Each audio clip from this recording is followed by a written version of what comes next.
What if I were to tell you that many of the world's worst disasters all began with a word of good advice? Would you believe me? Early 1900s. Many people were told, join. It'll be quick. It'll be an adventure. And you'll be remembered as a hero for centuries to come. Later on, that same conflict would become one of the most longest, most brutal, most bloodiest conflicts the world has ever seen. It'd become World War I. 1930s, Europe. Give him whatever he wants.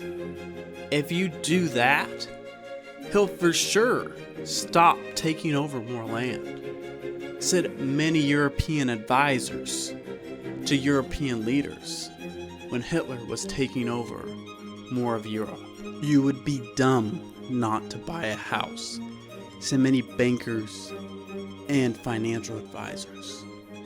And this led many people to buy a house that shouldn't even have bought a house in the first place. And this is what occurred and what made the 2008 housing crisis happen in the first place and led many people to go belly under financially. See, look, all of these people in all of these scenarios were giving good advice. They were smart people. But then how did all this go so wrong? Well, in this video, I'm going to show you how this even occurs in the first place and what things and what steps you can take to actually avoid this happening. So why is it that we consider good advice in the first place? And this comes down to two main principles. The first is because most likely that person that's giving you that advice is going to be older than you. So we give them what we call wisdom. They've lived more of a life, so they have more experiences. And because they've lived more life and had more experiences, we give them more weight, more leverage in what they say, more power into what advice we take from them. And this leads to the second point. Most likely that person's giving you advice because they care about you. They want to see you succeed as much as you possibly can. Most of the time, people aren't going to give you advice because they're like, I just want to give you advice. They want to see you succeed. But because it comes from this area of, I want to see you succeed, from this positive mindset, we get into what's called a good Samaritan trap. And what that is because that person's coming at it from such this positive mindset, is that we almost let it streamline through all the areas that we should be validating it against our own life, against our own goals. So how can good advice be detrimental to your personal growth? Well, let's bring it back to that good Samaritan trap. Because that person's coming at it with such a good mindset, they want to see you succeed, it streamlines straight past everything you should be validating it against. And here are the things you should be validating it against. 1, do they have the same skills and attributes as you do? This person who you're talking to, they could be a great public speaker, but maybe you're not the best public speaker in the world. I know I'm not the best, but maybe you're good at writing scripts. Maybe you're good at writing code. So instead of taking that person's advice, the issue that happens is we take this advice and we try to stick it into our own path, even though we don't have the skills to attain it, or the attributes, or the abilities to. And this is what leads many people astray. The second one, not the same timelines. The advice that that person is giving you is most likely coming from an older timeline. that doesn't mean that we're in the same timeline now. We never are. So validate it against what's currently happening. Sure, history does repeat itself, so take it as it is. There is wisdom in that. But also realize that the things that are happening in your current timeline are likely to differ, and adjust it as so. The next thing I'd say, look at it from the perspective of their goals and your goals. Are their goals the same as yours? Like if they are a real estate mogul, or if they are a successful entrepreneur, or if they're a successful engineer, or any of that sort, is that the same or similar to your path? If the answer to that is no, most likely it is not good advice that you should be taking.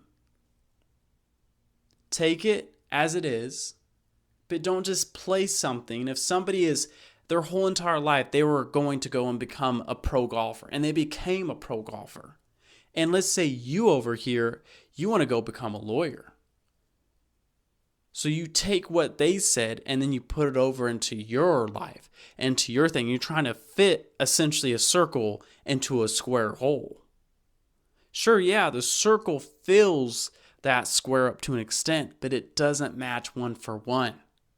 So again, go through. Does this align with your goal? If not, let it pass. So how can you filter good advice to make sure that it's good advice for you? First and most importantly, I would say look at the situation and the context that it's spoken in. See, just like how it was spoken, go join. It's going to be adventurous. It's going to be short, and you're going to be a hero for centuries. Look at the situation. Who's saying that? Have they been in a war? Have they seen what you're about to see? No. So take it with a grain of salt, because it most likely isn't going to be that. Or you should just give him whatever he wants. Sure. Had those advisors been in a similar situation? Yes, they had experience.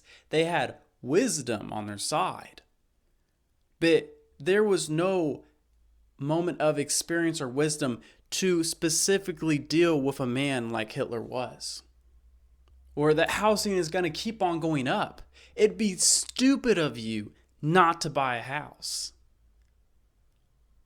Said the advisors and the bankers that that's all they've ever seen are house prices going up.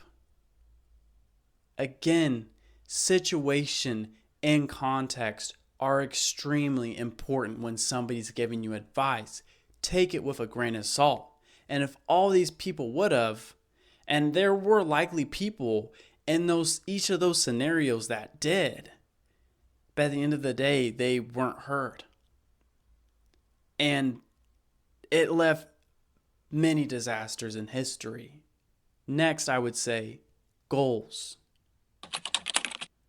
Your goals, are they the same as the other person's? See, if your goals aren't the same, then why are you listening to this person? If they're over there, back to the pro golfer example, if they're a pro golfer and you want to be a lawyer, you can take it as words of insight, of philosophical insight. That's fine. But most likely, probably be a good idea not to take that at full face value and apply it to your goals directly. That just wouldn't make any sense. And then finally, is that advice making you grow, or is it making you comfortable?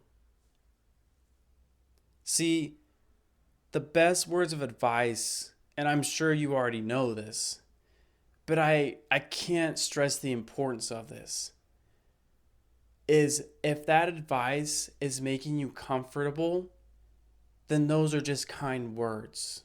That's not advice. But if those words are making you think about your life and your decisions and your actions and is making you grow, then that is advice. And take that as advice and use that as advice. So after doing all this research, it really made me curious into what is the definition of good advice. And I found this. Good advice is guidance or recommendation with care about your future. And I really like to highlight that word recommendation. See, it's a recommendation. That's what good advice is. You can take it or you can leave it. You can utilize it or you can just let it pass through and not affect your life at all. Just because somebody gives you advice doesn't mean you need to implement it or that you should implement it in your life or that it's the best advice. So, with that, comment down below what good advice you were given that actually turned out to be really bad and not helpful at all in your life. I'd really be interested to see some of your comments here, and I'll respond to as many down below as I possibly can.